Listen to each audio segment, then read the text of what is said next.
किसान भाइयों नमस्कार।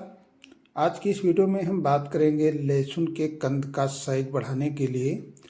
किसान साथियों, अगर आपके लिए लहसुन की बुआई की है और आपका लहसुन 100 दिन का हो गया है, 100 दिन के लहसुन में अगर हम फर्टिलाइज़र की बात करें तो कौन सा फर्टिलाइज़र कितनी मात्रा में देना है और इसका देने का जो सही समय है वो क्या है। किसान साथियों, अगर लहसुन की खेती कर रहे हैं और अच्छे से उपज लेना चाह रहे हैं तो समय से अगर आप कोई फर्टिलाइज़र दे रहे हैं तो आपकी फसल अच्छी होगी।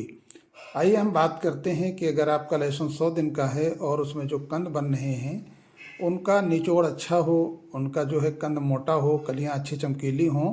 तो इसके लिए आपको एक सबसे पहले खाद देना है, यानी फर्टिलाइज़र देना है। वो स्प्रे के माध्यम से जो देना है, इसमें जो हम जो भी खाद देते हैं ज़्यादातर स्प्रे के माध्यम से देते हैं, जिससे कि अपने लहसुन का कंद बहुत मोटा हो जाता है। यहाँ पे किसान साथियों, दो ऐसे उर्वरक जो स्प्रे के माध्यम से दिए जाते हैं, हमारे कई किसान भाई ज़मीन से जो खाद देते हैं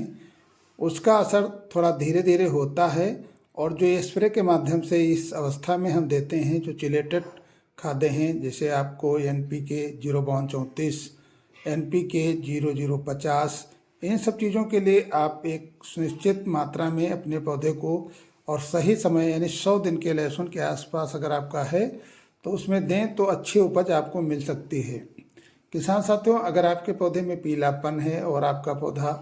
अभी अच्छा नहीं चल रहा है और लहसुन आपका 100 दिन से कम है और उसमें छोटे छोटे कंद बने हैं, तो वहाँ पे एक बार आपको एक ऐसी चिलेटेड फार्म की जो NPK आती है 0/34,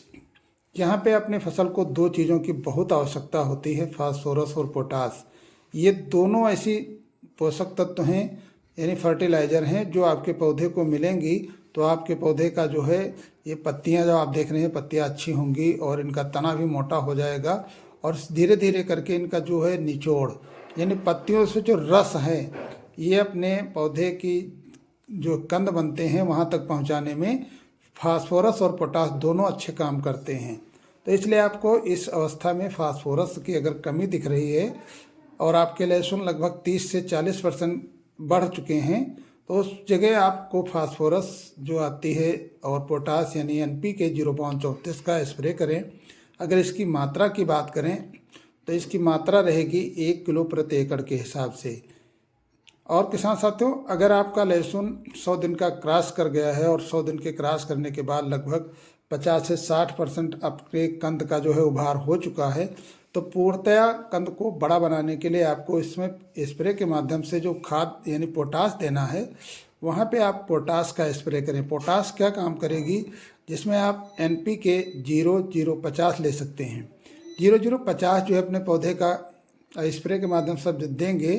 तो ग्रोथ रोक देगी, यानी जो पौधा ऊपर की ओर चल रहा है उसका जो है बढ़ना बंद हो जाएगा और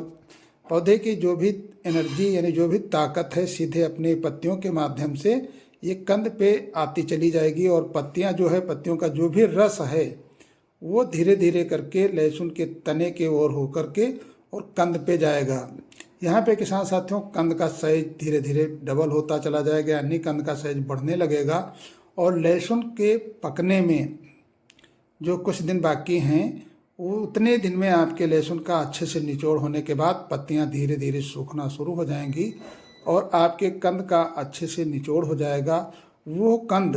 आप देख सकते हैं कितना मजबूत वजनदार भी होगा, और उसकी कलियां हैं इनका उभार भी अच्छे तरीके से होगा। तो इसलिए आपको इस तरीके से आपके कंद का निचोड़ करना है इन पत्तियों के माध्यम से, और 0050 NPK जो आती है चिलेटेड, इसका आप स्प्रे करें और आपकी फसल बहुत अच्छी होगी। तो फिर मिलेंगे अगले वीडियो में, तब तक के लिए नमस्कार।